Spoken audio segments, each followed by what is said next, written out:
Hi Colin, nice to see you again. Thanks for being here. Absolute pleasure. It's been almost 10 years since the last one. Yeah. How important was it for you to have a compelling story again? And what were the lengths you had to go to get that right? Well, in answer to your question, profoundly important. I think for all of us who made the first series, it really was one of the most creatively fulfilling and rewarding experiences we'd ever had.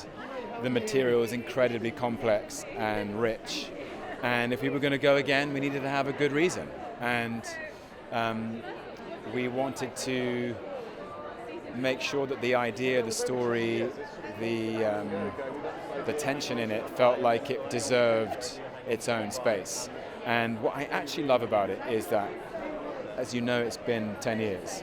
10 years in the real world, which have been incredibly complex.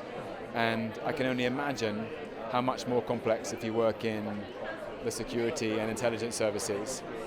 And I think with this series, what we've been able to do is be courageous enough to investigate these characters more deeply. I think it's more intense. It's very emotional. There's a kind of propulsive momentum, and also a question that I feel is very resonant. What I love about The Night Manager is that as a spy story, any spy story interrogates the notion of identity. Behind the masks we wear, who are we really? Jonathan Pine wears many masks, and who is he underneath all of it? Where is his center? But also, and I think Le Carré would have approved of this, his material always interrogated the notion of a collective identity and what's the identity of the nation and the complex definition of patriotism. What does our country stand for? If you don't stand for something, you'll fall for anything. And I think Pine stands for something. He's defending what's good about our country's values.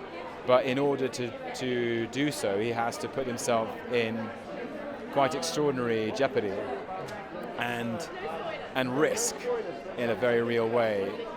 And I think that tension is incredibly compelling.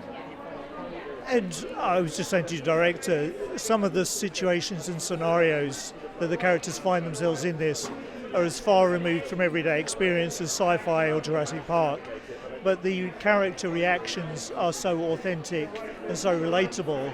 I think that's one of the great strengths of the series. Is that one thing that you felt?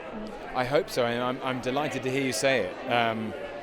One of the things that Georgi and I were absolutely in lockstep about, and one of the things I love about her, is she is passionately interested in vulnerability, and the vulnerability of every character, and the authentic response of every character in the moment, so that actually it's not a cliched response. It's not a sort of imagined response. It's how would a person really behave in this terrifying situation, and that's what we want out of drama, because we see ourselves in it, no matter how high the stakes or how far removed from ordinary life. I think that's how we discover who we are, and I loved working with Georgi on that excavating the precise truth of every moment, and making sure that I was being as diligent and conscientious and as brave and as honest as that. And just lastly, I was bonding with my colleague at Digital Spy over Life of Chuck. A favourite film of the year. It was the only one I've got on my Christmas list as a tangible one. Because so just quickly, what responses have you had to that? Because it's been such a moving and compelling film. Honestly, I've been so delighted by it. Lots of people have stopped me in situations that I haven't been stopped in before, and just tapped me on the shoulder and said, "I'm really sorry, I don't want to disturb you. But I love that film, The Life of Chuck. I found it very moving. It really spoke to me. But somehow it's really touching to hear that the film and what the film is trying to say is resonating with people. That they have an understanding that they connect to, which is that our lives are brief and precious, and that life is for living, and you have to grab onto it with both hands and do what you love. It doesn't have to be dancing.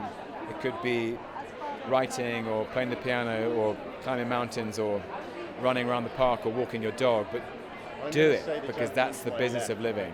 And it's really touching that people have taken that from the film. Well, congratulations on both. It's been lovely to see you again. You're very kind. Thanks for being here. Have a good night. Ladies and gentlemen, you're watching Hey You Guys! Hey, you guys! Hey, you guys! Hey, that's what they all say. Hey, you guys! Hey, you guys!